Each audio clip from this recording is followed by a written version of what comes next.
బిర్యానీ అనగానే మీ అందరి కళ్ళు పెద్దగా అయిపోయాయి కదా. అయ్యో డైట్లో కూడా బిర్యానీ తినొచ్చా, వెయిట్ లాస్ అవ్వచ్చా అని అనుకుంటూ ఉన్నారు కదా. నేను చెప్పే ఈ టిప్స్ని కన్నా ఫాలో అవుతే ఖచ్చితంగా బిర్యానీతో కూడా వెయిట్ లాస్ అవ్వచ్చు. ప్రాబ్లం బిర్యానీలో లేదండి, మన పోర్షన్లో ఉంటుంది, మనము తినే టైమింగ్లో అండ్ మనం తినే క్వాంటిటీలో కూడా ఉంటుందన్నమాట. మనం బిర్యానీ అనగానే మనం మసాలాలన్నీ వేసి చేసుకుంటాం కదా. సో అది హోమ్ మేడ్ బిర్యానీ అయితే చాలా బాగుంటుంది. ఫస్ట్ మీరు గుర్తుపెట్టుకోవాల్సింది మనము ఏ క్వాంటిటీలో తీసుకుంటున్నాము.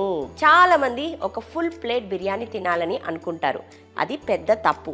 మీరు హాఫ్ ప్లేట్ బిర్యానీ తీసుకున్నారు అంటే అది మీ వెయిట్ లాస్లో చాలా హెల్ప్ అవుతుంది. ఎప్పుడు కూడా బిర్యానీని మనం మధ్యాహ్నం 1 to 3 మధ్యలో తిన్నాము అని అంటే మన ఇన్సులిన్ లెవెల్స్ మన బాడీలో ఎక్కువగా ఉంటుంది. మనం తిన్న ఫుడ్ ఈజీగా డైజెస్ట్ అవుతుంది అండ్ అది ఫ్యాట్గా మారకుండా ఎనర్జీగా కన్వర్ట్ చేసుకొని మనము మన బాడీలోనే కన్జ్యూమ్ చేసేసుకుంటాము, యూస్ చేసేస్తాం. కాబట్టి ఎటువంటి ఫ్యాట్ స్టోరేజ్ ఉండదు. మనం ఎప్పుడు బయట బిర్యానీ ఆర్డర్ చేసినా కూడా పక్కన కాంబోస్గా బటర్ నాన్ అని, ఆప్రికాట్ డిలైట్ లేకుండా బిర్యానీ రానే రాదు కదా. సో ఈ కాంబోస్ని పక్కన పెట్టేసేసి మనము ఈ బిర్యానీతో బాయిల్డ్ ఎగ్స్ కన్జ్యూమ్ చేయాలి.